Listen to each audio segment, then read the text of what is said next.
Hello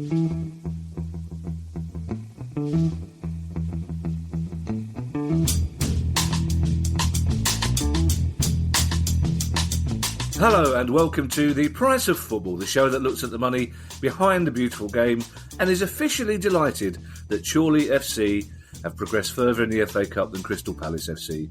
Unofficially, furious, but officially, magic of the cup, yeah, blah, blah.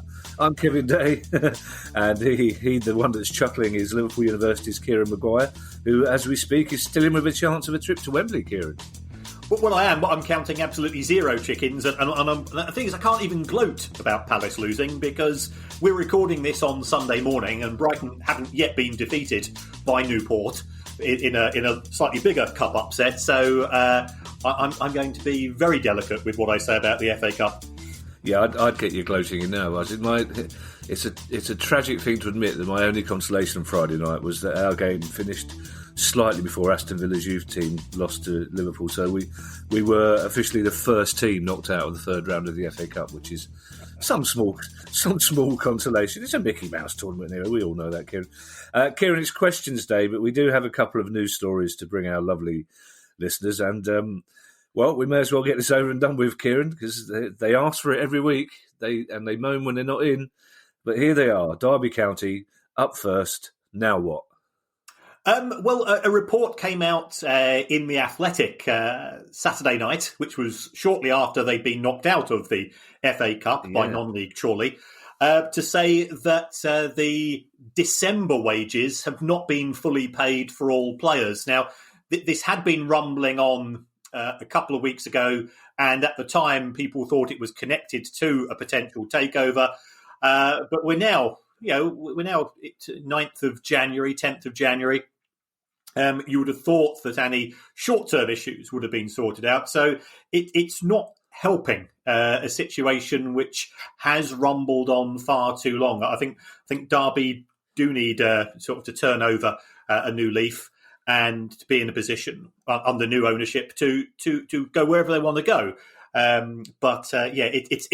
It's further embarrassment on what's not been a good time for them historically, 2020.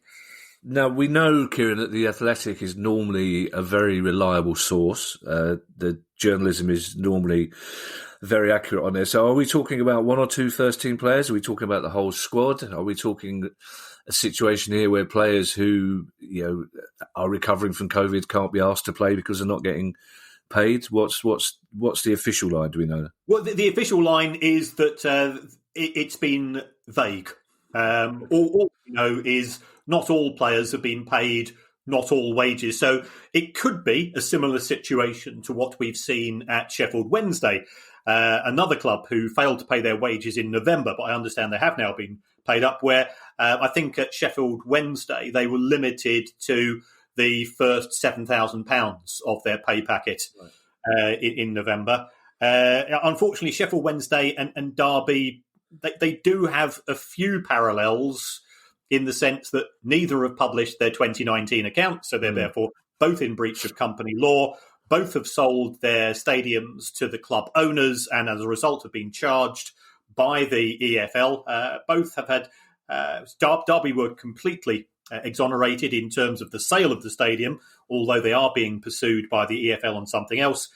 Sheffield Wednesday, as we know, had a 6-point reduction, but the EFL and other teams were initially going for 21. So, not great times for either clubs. I think fans are just fed up to their back teeth of all this financial side of things.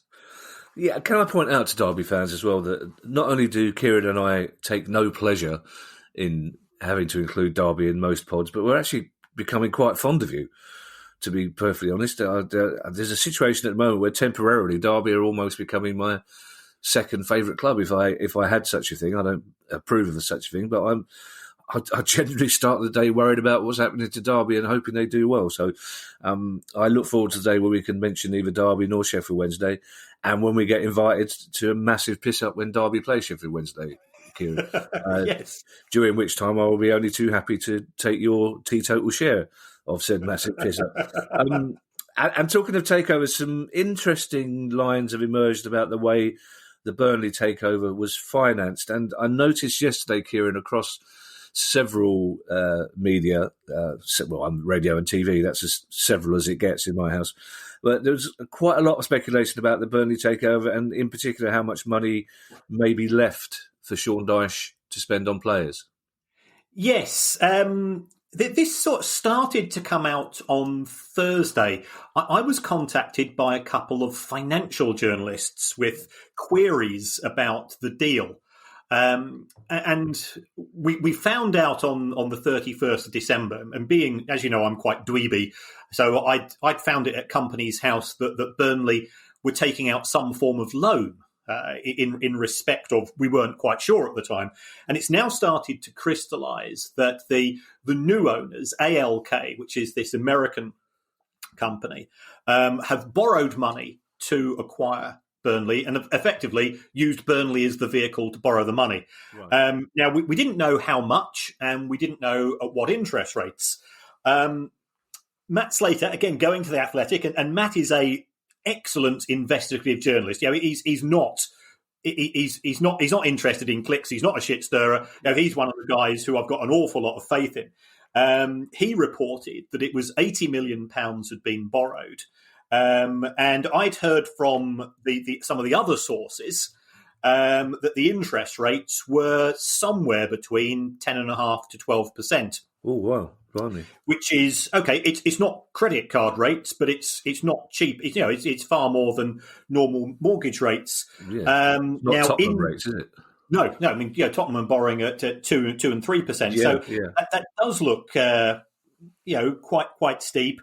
I think Bloomberg, they took the view that it was 60 million. So even if we drop it down to 60 million and we're generous on the interest rate and we make it 10.5%, it's still the thick end of £7 million a year that Burnley are now paying out in interest. Now, the owners have said, and there's nothing wrong with borrowing. Let's get that straight. There's nothing wrong with borrowing.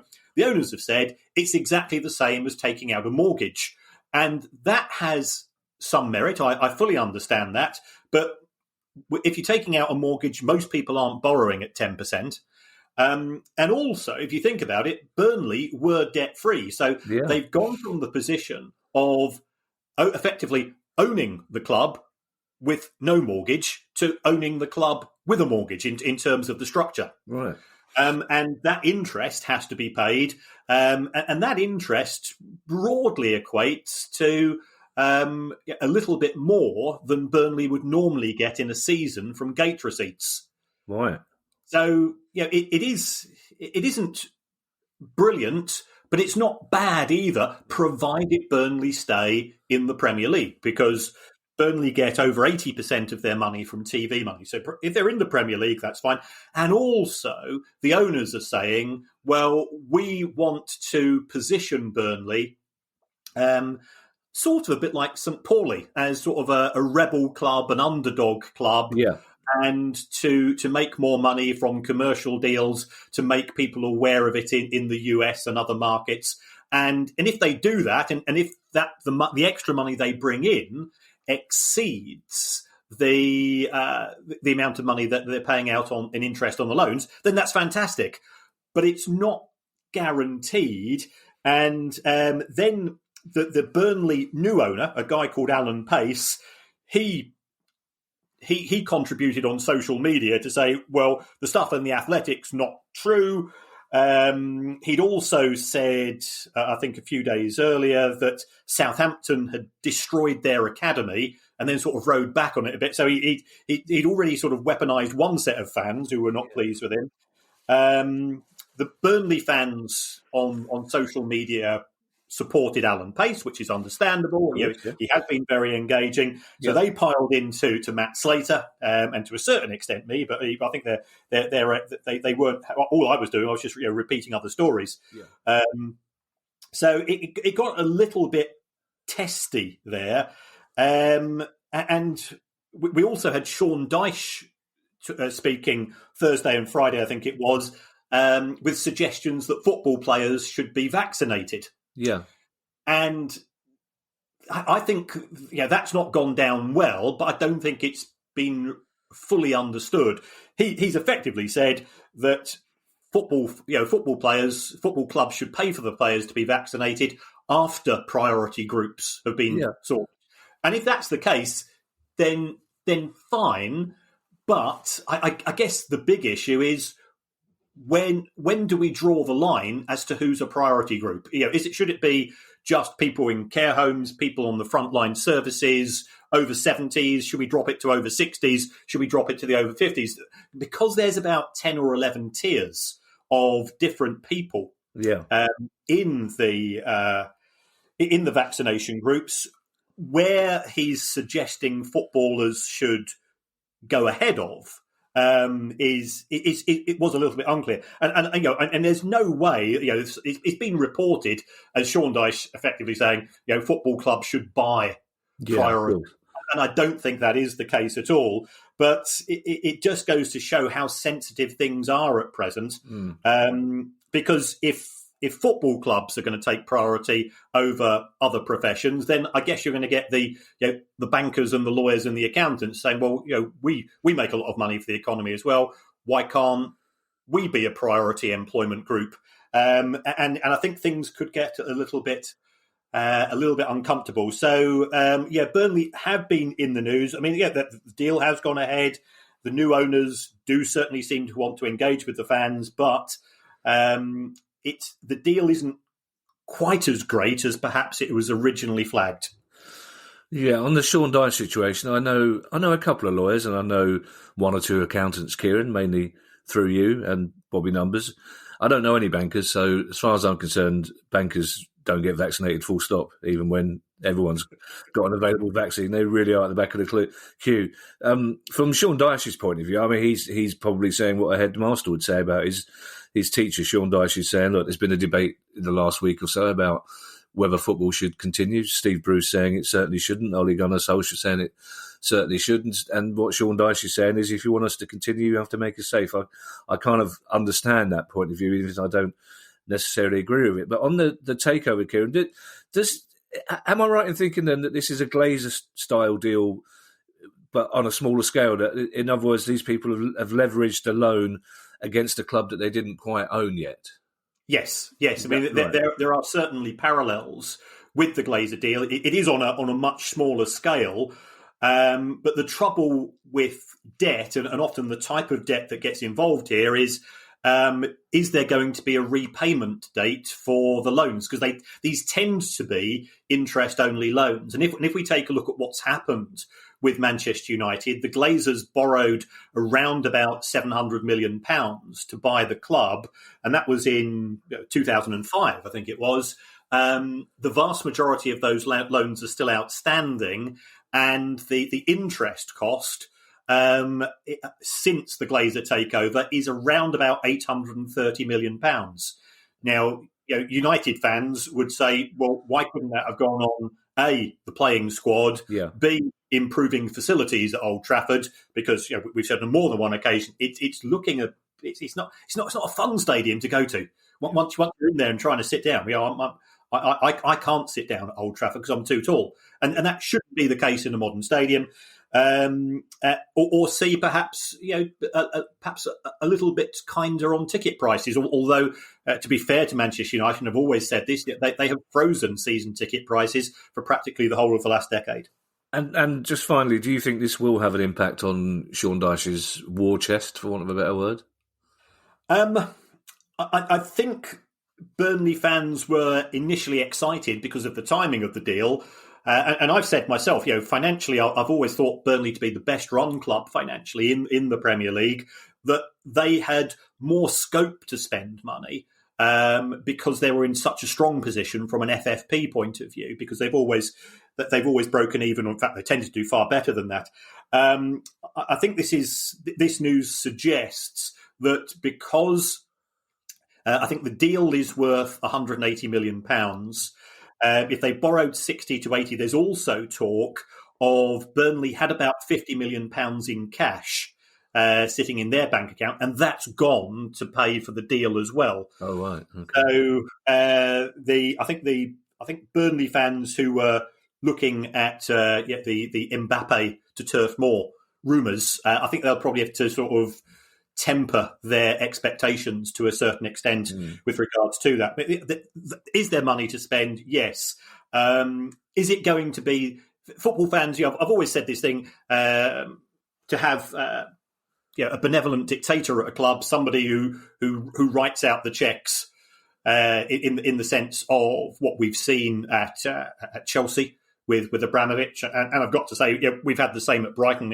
Our owner's stuck in 400 million quid, and we're losing money every year. But he's a fan as well. That type of owner, that model works. I don't think it's going to be the model that operates at Burnley. The new owners are very confident that they have software which can identify bargain players. Oh, okay.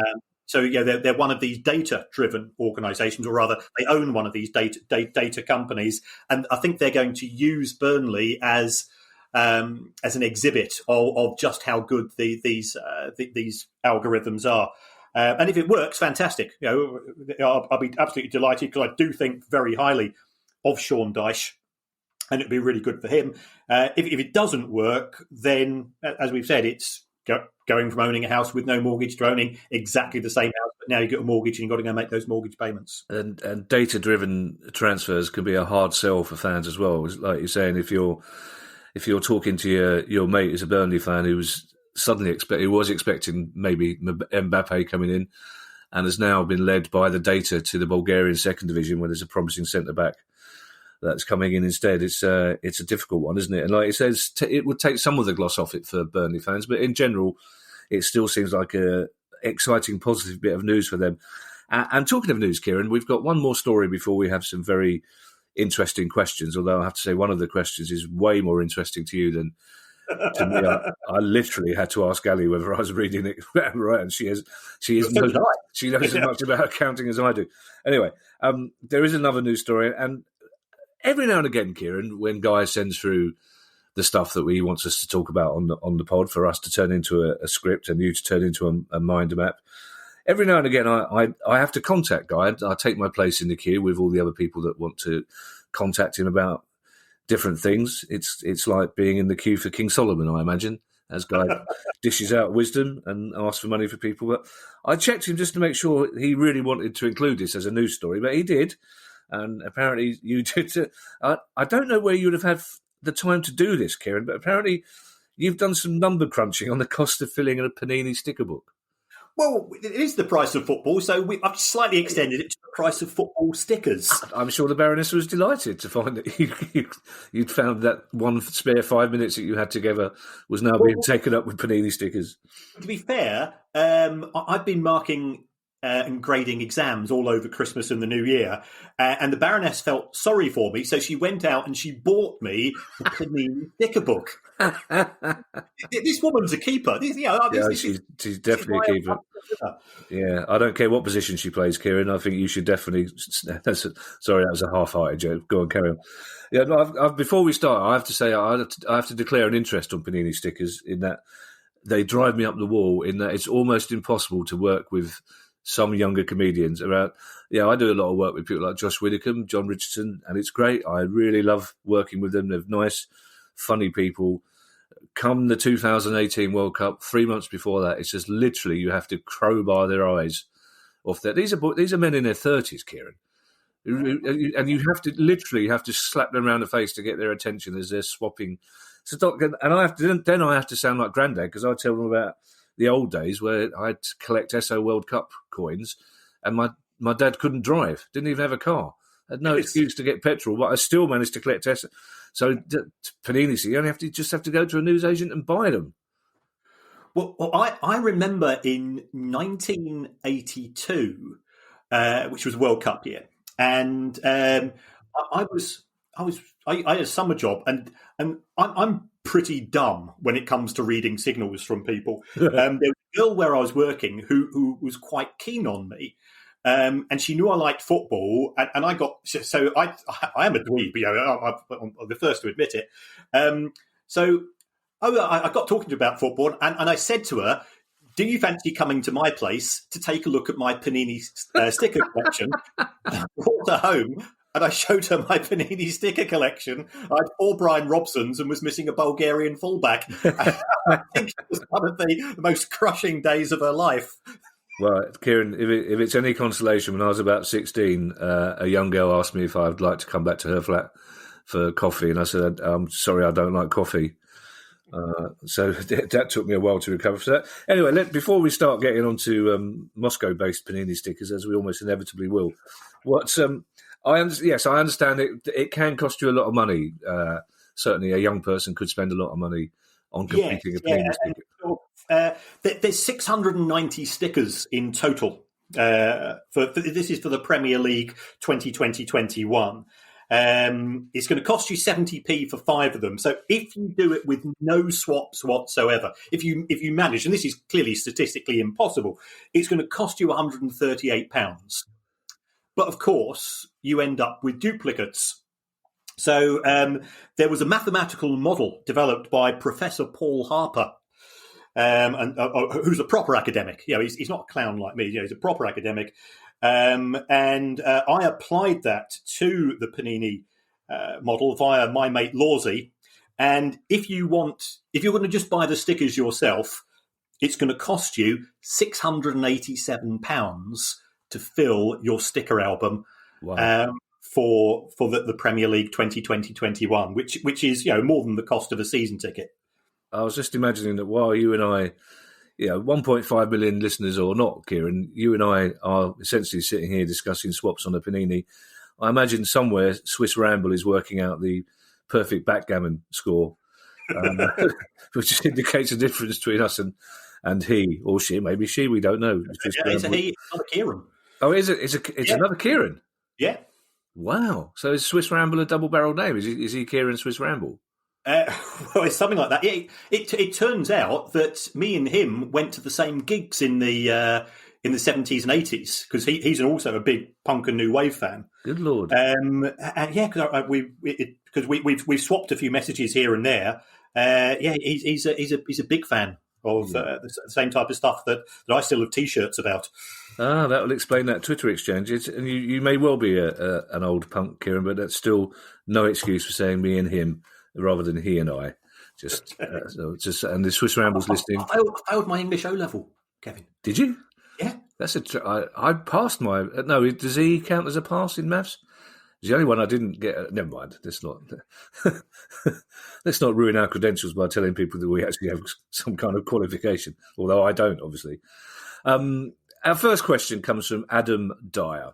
And Kieran, we take great pride in covering football at all levels on this pod, but I believe this is our first ever visit to the Kent County League Premier Division, and a team that I imagine would probably be the closest to your family as the crow flies, Peckham Town, who are nicknamed the Menace, which is a great nickname. In October, Adam Dyer says he went with a couple of friends to see Peckham Town win 5-0 in front of over 200 fans, which he claims was their record attendance. And Adam says he got chatting to a couple of his friends, and at £3 per person, they won't be making much money from gate receipts. So do players at this level still pay subs to play, or can sponsorship and merchandise deals keep Peckham Town afloat alone? I would expect for a player at this level, at county league level, they wouldn't be paying subs. The commercial income, the match day income, and so on should broadly cover it. The clubs tend to have owners. You do get 1 or 2 players getting boot money at level 7. Peckham Town, very, very progressive club. Yeah. They've got a woman manager. Yeah. They are, looking at their website, they are very, very, very keen in terms of diversity and development. I think they've got something like 13 teams, so it's a fantastically run organisation. And as you said, they play at the Menace Arena, which I just what a name for a stadium that is. So it's certainly one of the ones I'm going to go sort of along with Arbroath and other weird places who've contacted us since we started the podcast. It's on my list of places to visit. In terms of sort of the tipping point as to where players start to go semi-pro, I think it would normally tend to be National League North and South. So Peckham Town are a little bit below that. but clearly they have ambitions. And to get 200 people to turn up is a fair attendance. I think is it £3 a pop they were charging? £3 a ticket, yeah. I mean that's they're going to struggle to cover all of their costs purely from ticket sales. But they do have quite a few sponsors, and at that level, you tend to have a local business person or two who is also quite benevolent and supports the club. Yeah, they've only been in existence since, I think, 1982, and their first sponsors were the Jamaican Embassy, which I think is really cool. Yeah, that is superb. Yeah, and also you mentioned the fact they have a woman manager, Mary Phillip. This is going to be a very good. All of you people listening here, this could win you a pub quiz, this bit of information. This could win you Who Wants to Be a Millionaire, this bit of information, because Peckham Town won the London FA Senior Trophy last year, just before they went completely into lockdown, managed by a woman. And they believe, and we've done some separate research into this, we think it's the first time that a men's team managed by a woman has won a senior trophy. So that you can't get much more progressive than that. That's fantastic, I believe. Yeah, that's the type of thing that if I was on a date with somebody and the conversation had run quiet, I'd bring that up just to liven things up a bit. Yeah, and then I'd have to have a word with you afterwards about your technique, Kieran, because obviously I would applaud you bringing that sort of information up, but at the person you're on a date with is climbing out of the toilet window at the moment, basically, because it wasn't going particularly well. She didn't like the food very much, and then suddenly you're telling her about the first woman manager to win a trophy with a men's team. I can't imagine her saying to her, when her friends the next day say, "How did that date go with that bloke? And isn't he married anyway?" And she'll go, "Yeah, he didn't tell me he was married. But at least I know the name of the first woman to manage a men's senior team when they won the London FA Senior Trophy." So our next question comes from the splendidly named Benjamin Toast. It's a great name, isn't it, Benny? Benny Toast. If there's a 50s gangster movie, you just know Benny Toast is going to be a grasser. You can just tell. You can just tell that. Benny Toast. Benny Toast will be played by Sid James, wouldn't he, in a 50s gangster movie? Benjamin Toast is a lovely name.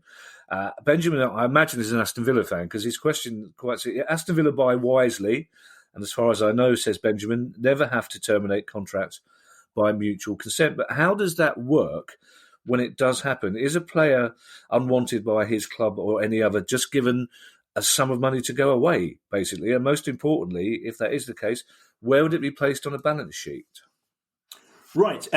If a player does terminate contracts through mutual consent, is the polite word of saying it usually. And remember, this happened with Jack Wilshere recently and West Ham. Yeah. It could be that he'll be paid up fully, but clubs are reluctant to do that. I think with Jack Wilshere, it's estimated to be 85%, but the club in question rips up the contract. And I think something similar also happened with Danny Welbeck, who was at Watford. Okay. He had a contract, ripped up the contract because it was after the end of the transfer window, and he's ended up playing at our place. So sometimes it will be a way of getting round things that if a player has a chance to go elsewhere, the existing club don't fancy him for whatever reasons, it could be to the manager, then you could rip up the contract when you just walk away, shake hands. If the player is on a large amount of money, he would be reluctant to do that. So if you think about Jamie O'Hara, was it Jack Rodwell at Sunderland and so on? So this is where you do get paid up. It probably wouldn't appear in the balance sheet, but it would appear, Benjamin, in the profit and loss account, and you'd have to go into the small print and look for something called an onerous contract. If it's a significant amount of money, then it would be added to the cost, so it would increase the losses or reduce the profits of the club during that particular year. I mean, it is far more common with managers that contracts get ripped up, right. And you see managers leaving by mutual consent. But that will quite often involve a payout as well. Yes. Yeah, I think we all sort of assume that mutual consent is a euphemism for being asked to leave rather than being told to leave, isn't it? Tim Stevens has a question, and it's about the non-transfer of Michael Cuisance from Bayern to Leeds, which reportedly fell through because of a foot injury, which left doubts that he could keep up with the intense Leeds training programme. And Tim says, given the huge monetary decisions dependent on medical evaluations, how are team physicians' wages and compensation calculated? And presumably a football club doctor is probably paid more than other doctors, your average GP, for example.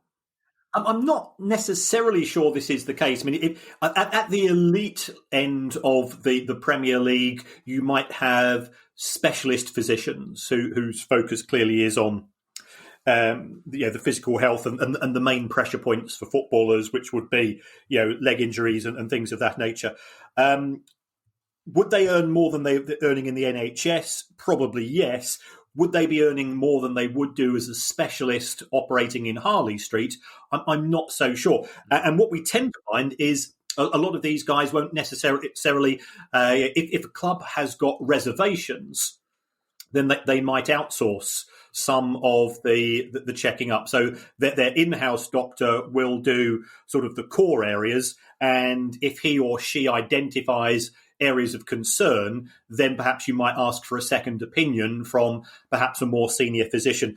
I think if you are a doctor, and you want to, especially if you are research-based, then football clubs probably aren't the best places to operate from because the work tends to be quite erratic. You're only signing players for 2 or 3 months of the year, and players sometimes you won't have anybody in the area where they're being treated. So if the treatment room's empty, it's not necessarily good use of a doctor's time. So I don't think they'll necessarily be paid a lot more, probably more than the average GP, but a lot of them, especially in the lower leagues, are also part-time. And therefore they'll just come in once a week to check on bits and pieces, and the rest will be left to the physios themselves. Yeah, it's an interesting question, I think, though, because Palace obviously have a club doctor who's been very high profile during the pandemic, giving advice to people about fitness and mental health, which is brilliant. But when Tim talks about the monetary decisions and the huge amounts of money involved, I mean, for example, before the start of last season, whatever year that was, when Nathan Ferguson didn't sign for Palace because he failed his fitness test, but then we signed him at the start of this season, despite the fact he wasn't injured, he wasn't fit. He passed his fitness test, but he hasn't played for us. So, the yes or no given by the club doctor or whoever makes the decision is a very big one, isn't it? Because a club could end up paying wages for a player that doesn't actually get to play for 6 months or a year, as could be the case with Nathan Ferguson. Yes, so, I mean, the doctor's conclusions ultimately were based on a series of standard tests, and presumably there'll be X-rays involved as well, and things that I've got no medical knowledge, but you'd normally do some form of bleep tests, things of that nature, and then you would compare that to expectations for an individual of that age who is a professional athlete. And it could be that they might have to go and ask for a second opinion. But you're absolutely right that if you get it wrong, it can be a very, very expensive mistake. You've not just got the wages, you've got the fact that you might have committed yourself to a transfer fee of millions and millions. Yeah, I've got a feeling, Kieran, and I'm not 100% convinced about this because I'm not a medical man either, but I think even at Palace, fitness tests may have moved beyond a bleep test and getting them to run to the halfway line and back to see whether they fall over. Even at Palace, I think we've got some sort of cryogenic chamber. We've got a bucket with ice cubes anyway. So these things have moved on, Kieran. Now, are you ready for our next question, Kieran? Absolutely. Good, because it's a big. Have you moved away from the? Have you done it? Are you making a cup of tea again while we're talking? No. I'm still here. Okay, every now and again, I've just got this mental image of you just drifting off, making a cup of tea and stroking the dog while I'm. I only drink water. You remember me? I don't do tea, coffee, alcohol. Yes, of course. You only drink water, and you only drink special water in your special flask, don't you? Which, if you were a James Bond villain, that would definitely be your downfall. That would be very, very early on in the film. There'd be a close-up shot of a flask. You think, why are they doing that? And you go, oh, he only drinks from the flask. James Bond would have noticed that. Now, Paul Steadman, we have the difficult question coming up in terms of detail after Paul's question. But Paul Steadman asks a fairly straightforward question with, I guess, probably an essay-length answer. And and I like the sound of Paul, because basically Paul's question is, MK Dons, was it worth it? Paul's a Brentford fan. He said he's still appalled by that decision in 2002 to effectively franchise Wimbledon. But now AFC Wimbledon are in the same league. Did the formation of MK Dons really make any sense financially? If we take a look at MK Dons, I mean, they get decent crowds. They're still averaging. They were averaging around about 9,000 pre-COVID. So they were doing reasonably well in terms of crowds. But I went and took a look at their accounts over the last decade, and they've averaged losses of £27,000 a week. Wow. So from a financial point of view, it's not been particularly successful. It has been a challenge. Is it Pete Winkleman who's the owner? Yes, yeah. I think it's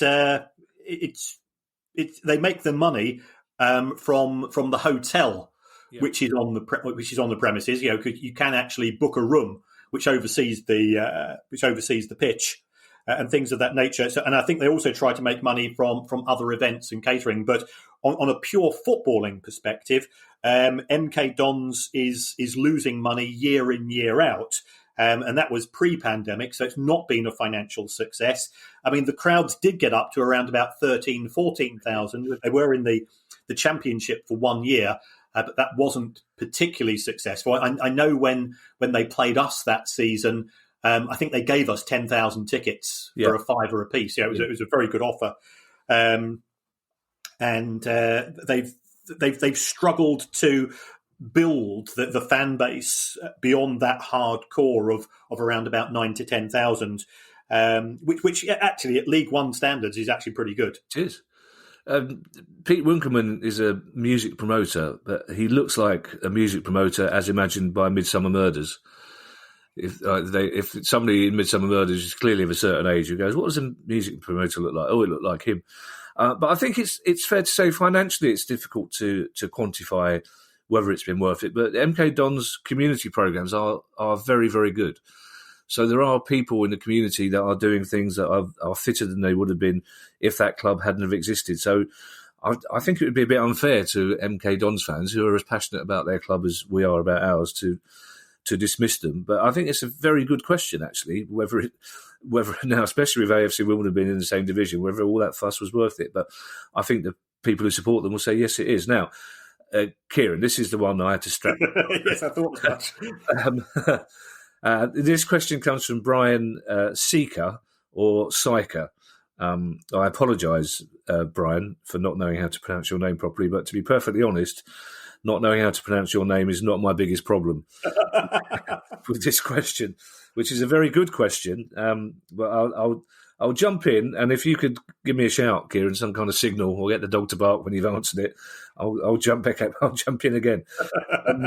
Brian says that your episodes inspired me to look into Swansea's accounts year-end July 19, which is very good. That's one of the things, Kieran, you really want people to do. You want to encourage people to investigate clubs themselves, don't you? Because that will the only way we'll get openness from football clubs. But so Brian's done his own investigating into Swansea's accounts, and he says they make for interesting reading. I note, he says, that their gain on player sales is £30 million, which is paid out over time, but feels like a cash receipt. However, the corresponding amortisation seems to be more subjective and non-cash because that money has already been paid.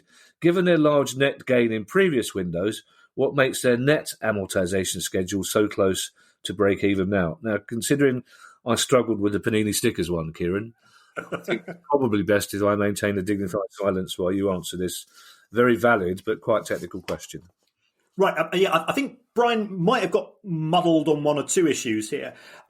Swansea have been very successful in the last 2 or 3 seasons in terms of selling players, but as recently as 2017, when they were in the Premier League, they spent over £60 million on players in a single year.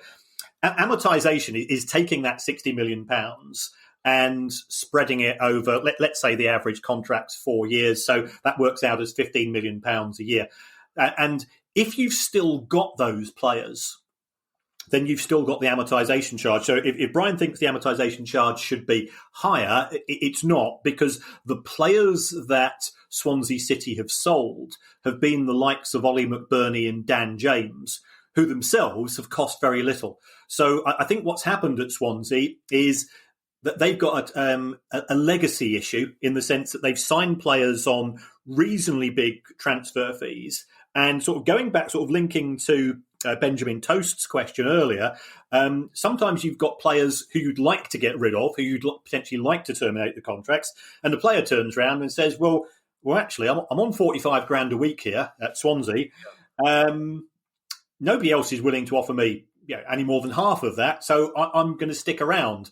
And you've not only got the wage issue, but you've also got the ongoing cost of the transfer in this thing called an amortization charge. So Swansea still had some reasonably big earners in those 29 accounts, and that's why the amortization charge is larger than perhaps he would have anticipated. So what I would expect is that by 2021, it will come down substantially. But these things do take a long time. And also sort of linking this to parachute payments. Parachute payments have been described in very negative terms. And they are not great, but it stops clubs in the Championship going bust. And it makes the Premier League more competitive. And the critics of the parachute payments say, well, it's not good for the Championship. And the Premier League will say, well, yeah, but we're not interested in the Championship. We're interested in the Premier League. Parachute payments make Premier League football better, but Championship football worse. And as it is the Premier League's money, it does seem a bit harsh that the critics are saying, well, surely we should put priority in the Championship over the Premier League itself. I was talking to a chief executive of a Premier League club, and they said, we're looking to sign players in January. We can't go out and offer a player a 3.5-year contract on 40 grand a week if we stick in a relegation contract that if we do go down, he's going to have to take an 80% pay cut, because that's what you would need if parachute payments are abolished. So this is a problem that Swansea had themselves. When they went down, they had players who they couldn't shift off the books because they were being paid so much. And ripping up those contracts would be legally a dangerous thing to do. Yeah, what I find interesting about Brian's question is that it's perfectly possible, it seems to me, Kieran, for 2 people, 3 people, 4 people to look at the same set of accounts and interpret them in different ways. I mean, Brian uses words like subjective. So even people that are forensically minded accounts-wise may take something different away from a set of accounts than somebody else could do. Is that a fair appraisal? That is a fair comment. I'll be honest. Every single number in the accounts is subjective, with the exception of your closing cash balance and the number of shares. Because there is, how much is a player worth? How much is a stadium worth? How much is a club worth? There's no right answer. I think people sometimes get suckered in to thinking that accounting is very binary. But we've had this conversation before, and I know I sort of always say it in jest. When somebody comes to me and says, "What do you think profit is?" my standard response, to a certain extent, is, well, what do you want it to be? Do you want these accounts for selling the business? Do you want these accounts because, I remember I gave the example when I was in Moscow. We used to produce one set of accounts for the mafia, who were, because Russia is inherently corrupt, one set of accounts for the tax authorities, and you bribe the tax inspector to accept them, and then one for the shareholders. And all of those, to a certain extent, are correct. I still can't understand why you're not a wanted criminal in Moscow, Kieran. For very many reasons. One of the beauties of this pod, Kieran, is that we have questions from Brian that are technical, and we have questions from Paul Steadman which are along the lines of MK Dons. What was that about? And we encourage both sets of questions. If you have a question for us that you think is it's probably too technical for me. Ask it anyway, because it won't be too technical for Kieran or for most of the people listening to it. And if you've got a very straightforward question, ask that as well. That's one of the reasons, many reasons, I genuinely love doing this pod. And speaking of which, we have a question about pods from Alan Day, who has given us a question before. And Alan says, do clubs receive any money from podcasts? And as there are so many fan-based team podcasts, are clubs entitled to any royalties or other payments? He then adds, thanks for a great show. And rather unnecessarily, I think, says, no, I'm not related to Kevin. You could be, Alan. You could be. I don't think there's any need to add that at the end. It's, we're all us days, somewhere along the line, we're dairy workers back in medieval times, so we're all linked together. But this is an interesting question. I mean, because obviously clubs have official podcasts, which in my experience very few people actually listen to. But even I think Palace probably got at least five that I know of, including the one that I do, independent club podcasts who use the Palace badge on their promotional activity, etc. So do clubs have any financial interest in any of these unofficial podcasts? No. I mean, Palace could, in theory, charge you for the use of the club crest if they believe that you're using it for commercial purposes, and in doing so, you are reducing the amount of money that they generate. But I think most clubs take they take the view that why upset your customers? Yeah, why upset the fan base? It would be foolhardy to do so. They are not entitled to any payments because what you are doing as on 5-year plan, which I'd listen to as well, even though I'm not a Palace fan, and it's excellent, along with you and your co-hosts. And I'm saying that as a neutral, in fact, as a person who hates your club. There's nothing neutral about your relationship with Crystal Palace Football Club, Kieran. No, there isn't, and it's very hardly reciprocated. I did one of your Brighton podcasts recently, didn't I? Yeah, I did it with good grace and a fixed grin on my face. But the clubs aren't entitled to payments for the actual publication, because what we are talking about is personal experiences, observations, opinions, and things of that nature. And the club cannot claim any intellectual property rights over those, because ultimately it comes down to the contributors. Provided they say nothing which is slanderous or libelous or things of that nature, then the club really just has to suck it up and see. And if they've got any sense, they should be listening to these podcasts, because in any business you want to know just how things are with people who are paying the money which runs the business, and it's actually an excellent way of gauging opinion. Well, it's interesting actually. I was thinking about this when this question came in from Alan. I was thinking about the difference between the old fanzine days, those glory, when sort of late 80s, early 90s, when suddenly off the back of Viz mainly, every single club had these gloriously anarchic hand printed collage type fanzines, and an awful lot of clubs tried to stamp them out. They tried to stop clubs using official badges on these hand printed fanzines that were sold for 5p outside the ground, partly because those fanzines were quite robust in their criticism of the clubs. But with podcasts now, certainly in the last 5 years, most clubs will actually approach podcasts and say, do you want players, do you want people from the club? Because they realise that it's they can't put the lid back on that bottle. The genie's not going back in that bottle, basically. Podcasts are here to stay. And I think for the most part, every club podcast I listen to or take part in are every bit as good as a radio, every bit as good as TalkSport or 5 Live, as far as I'm concerned. I think podcasts are one of the great democracy issues of the past 5 years, because everyone can have a go if they can afford the equipment and do a good job. And I think, as you say, clubs realise now that they're much better off trying to be on the inside of these pods than moaning about them. So, and I'm all for them. I did the Northampton Town one recently and a Millwall one. Really interesting. I love the idea of being on a club podcast when I don't know what these people are talking about, and that's how it should be. Yeah. Barry Walsh has asked a question. It's our penultimate question. And it's a question that I'm amazed we haven't been asked before, because it's one of those questions that's so simple. It's the sort of thing that I would automatically think of. And I may have asked you this in a pub back in the glory days when I still didn't know who you supported. But Barry Walsh's question is it's simply this: what would a player's take-home pay actually be? So, if a 22-year-old signs for a club and gets paid £100,000 a week, how much will they actually get after taxes, agents' fees, manager fees, personal chefs, etc.? And Barry's theory is that it's a lot of money, which is why 40% of players declare bankruptcy 5 years after retirement. But he also wants to know whether most players, certainly at the highest level, make their big money from personal sponsorship.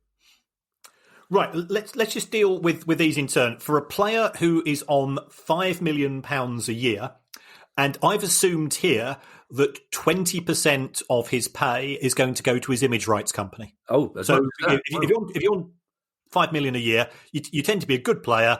Therefore, you can legitimately say you've got image rights. HMRC, their attitude is don't take the piss. Yeah. So 20% going to image rights, okay, they will accept it. If he's paying the maximum amount he can do into his pension pot for tax reasons, that's $40,000 a year. And you crunch all that through, his take home would be $2.1 million a year before giving some to his agent. And let's say the agent is on 5% of that. So he'll be taking home just short of £2 million a year. But the money which goes to his image rights company, he will be able to take out of that company at a later date, potentially when he retires. Or alternatively, that money could be taken out by a shareholder of the image rights company, which just may happen to be his spouse or partner or things of this nature. So that's where we are. So footballers, they are talent. They are paid in a talent-based industry according to market rates. But based on the calculations that I've done, and I spoke to somebody who was an ex-tax inspector earlier today about this, and they said that sounds about right in terms of the money. So on a monthly basis, 175 grand, 180 grand. Would be your average take-home pay. You see, that simple phrase there earlier today, Kieran, illustrates the different professions that we work in, because we started recording this at 11 o'clock in the morning. For me, there is no earlier today. How is there an earlier today at 11 o'clock in the morning? What am I doing up at the crack of dawn? And you've been up talking to accountants and HMRC people. That 5% agent fee you mentioned there, is that an example, or is that the standard fee that agents? It's just an example. Right, remember, we have spoken to our agent before, and he said that the amount of work involved, to a certain extent, will dictate the commission that the agent will say, because they can offer. It's a bit like if you go on a flight, you can chat economy, premium plus, business, or first class. Depends what's being offered by the agent. I thought it was interesting that I was reading a report that Raheem Sterling, I think, is terminating his relationship with an agent and is moving simply to have a lawyer to negotiate fees on his behalf. And if that is the case, then he'll just be paying a flat fee in terms of the advice that's being given. So I think players are now saying to themselves, well, what exactly are we getting from the management company, from the agency, and looking at their longer term future as well. Yeah, because that's where it gets complicated for the most high paid players as well, because not only have they got legal representation and agents, they've also got managers as well, possibly more than one. So you're looking at, I imagine somebody like Lionel Messi's probably got a team of 30, 40, 50 people looking after his interests, whereas, as you say, Raheem Sterling has decided, I hear, along with other Premier League players, that they can get by with just having a lawyer to check contracts as and when they happen. So thank you for that question, Barry. It's a very interesting one. Our final question comes from Kevin Kraut. And I thought that possibly Benjamin Toast had the best surname of the day, but Kevin Kraut, that's a great surname. And if Kevin can shed any light on how his surname came to be, Crout, I'd love to find out. And Kevin, again, it's something we've been talking about quite a lot recently, but Kevin's found another angle, and he's a Charlton fan, so in particular he's tied it to the rumoured sell-on clause of 20% for Karlan Grant. Basically, Kevin's question is, are sell-on clauses paid in full once that next transfer is complete, or are they paid in instalments like a transfer fee would be paid? I think we spoke about this not too far ago, which isn't a proper phrase. It will depend upon the wording in the contract, and therefore it can vary. You would normally expect a sell-on clause to crystallise at the date of the second sale of the player. And if that's the case, the money will then become due immediately. If the contract is worded loosely, it could be that the sell-on clause is linked to the cash flows from the second contract, which could be on an instalment basis. If I was Charlton, I would have hoped that I would have done the former. That, as far as they're concerned, their player has been sold. If there's a further sell-on, then that contract immediately crystallises in terms of the money, becomes due at that particular date, and that would allow, of course, Lee Boyer to go into the January market if this transfer does take place. But nothing. There is no such thing as a standard contract. All contracts these days tend to have bits and pieces which get changed, and that's why we jest about our silver-tongued friends in the legal profession. That's why it's essential that clubs and players do have somebody with some form of legal background to scrutinise these contracts on their behalf. Yeah, well, we're still working to reschedule our interview with the Charlton owner, which we couldn't manage to do last week. So hopefully we can ask him that specific question when we do get to talk to him. And with Kevin Kraut's question on sell-on clauses, I think we've probably covered every angle. So if you have a question about sell-on clauses that we haven't covered, I will ask it, and I'll donate £10 to a charity of your choice, because otherwise I'm declaring that subject closed. But if you have questions for us on anything, any aspect of football finance, from Peckham Town up to Barcelona, then it's questions@priceoffootball.com, and we will be back with you on Thursday with our news pod. And I'm guessing, Kieran, might as well get this out of the way here now. I think Derby probably will be mentioned on that as well. Well, we don't want to overpromise and underdeliver. That's true. That's always been a problem for both of us, Kieran. We know that. Indeed. Yes. So once again, folks, thank you for your kind words. If you're enjoying the show, please subscribe using the Apple or the Spotify buttons, and if you could leave us a review, doesn't matter what you say, you could say it would be much better if it was presented by Miriam Margolyes and Robert Smith of The Cure than myself and Kevin. We would not be upset. I think I'd pay big money to listen to that. I would pay massive money to listen to that. She is the most potty mouth woman I've ever met in my life, Miriam Margolyes. She's seriously. I thought no. I mean, my mum was a brilliant user of bad language, go rest. So Miriam Margolyes, my God, and Robert Smith to get. Imagine that as a combination. I'm just wondering who would be hosting that one. I'm going to be Miriam Margolyes. You can be Robert Smith. Kieran, you can be the cool one in this situation. And also, if Josh Widdicombe does have any swaps for Panini, you know where to find me on Twitter. I've got a few. Let's get together. I'll pass that message on. Bye, everybody. Bye. The price of football.